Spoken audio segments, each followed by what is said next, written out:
வறட்டு இருமல் இருக்குது அப்படின்னா அதுக்கு என்ன மெடிசன்ஸ் எடுக்கலாம், என்ன மாதிரியான நேச்சுரல் ஃபுட் எடுக்கலாம் அப்படிங்கிறது நிறையா பேருக்கான சந்தேகம். ஏன்னா இப்போ நிறையா பேருக்கு ஒரு குரோனிக்காக ஒரு சளி இருந்துக்கிட்டே இருந்ததுக்கு அப்புறம் பார்த்தீங்க அப்படின்னா, ஒரு குரோனிக் பிராங்கிட்டிஸ் இருந்ததுக்கப்புறம் பார்த்தீங்கன்னா ஒரு இன்ஃப்ளமேஷனால் ஒரு சளி இருந்துக்கிட்டே, ஒரு வறட்டு இருமல் இருந்துக்கிட்டே இருக்குது.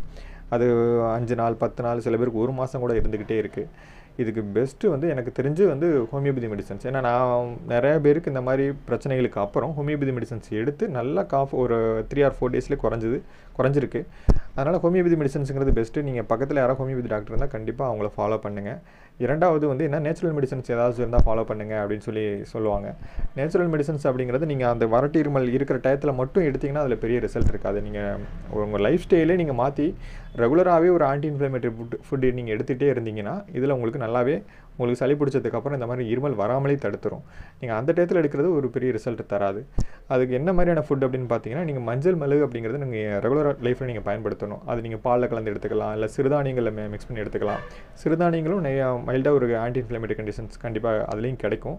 அதனால் சிறுதானியங்களில் நீங்கள் நாட்டு சக்கரை ஒரு நாள், கல்லுப்பு ஒரு நாள், ப்ளஸ் வந்து நீங்கள் ஒரு நாள் வந்து மஞ்சள் மிளகு மிக்ஸ் பண்ணி கூட நம்ம எடுத்துக்கலாம். குழந்தைங்களுக்கு மைல்டாக ஒரு மஞ்சள் மிளகு மிக்ஸ் பண்ணி கொடுக்கலாம், ஒன்றும் தப்பு கிடையாது.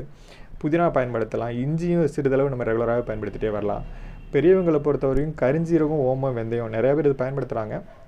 ஆனால் அந்த கரிஞ்சீரகங்கிறது ஒரு 50 கிராம், ஓமம் ஒரு 100 கிராம், வெந்தயங்கிறது 150 கிராம்ங்கிற அளவில் மூணையும் வறுத்து பொடி பண்ணிவிட்டு டெய்லி சிறு ஒரு சின்ன அளவு நம்ம பயன்படுத்திட்டு வரலாம்.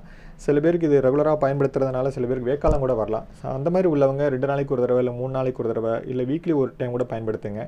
இதுவுமே நல்ல ஒரு ஆன்டி இன்ஃப்ளமேட்டரி கண்டிஷனாக அமையுது. அதனால் உங்களுக்கு ஒரு சளி பிடிக்குதுன்னா இந்த மாதிரியான சிவியாரிட்டி ரொம்ப அதிகம் இல்லாமல், காஃபோட சிவியாரிட்டி அதிகம் இல்லாமல் நீங்கள் ஒரு மைல்டான ஒரு மெடிசன்ஸ் எடுத்தாலே குறைஞ்சிரும். அதனால் நேச்சுரலாக பொறுத்தவரை இந்த மாதிரியான விஷயங்களை ஃபாலோ பண்ணுங்கள். இப்போ காஃப் இருந்துக்கிட்டே இருக்குன்னா ஹோமியோபதி மெடிசன்ஸ் பக்கத்தில் உள்ள ஹோமியோபதி டாக்டரை பார்த்து கண்டிப்பாக அந்த மெடிசன்ஸ் எடுத்துக்கங்க.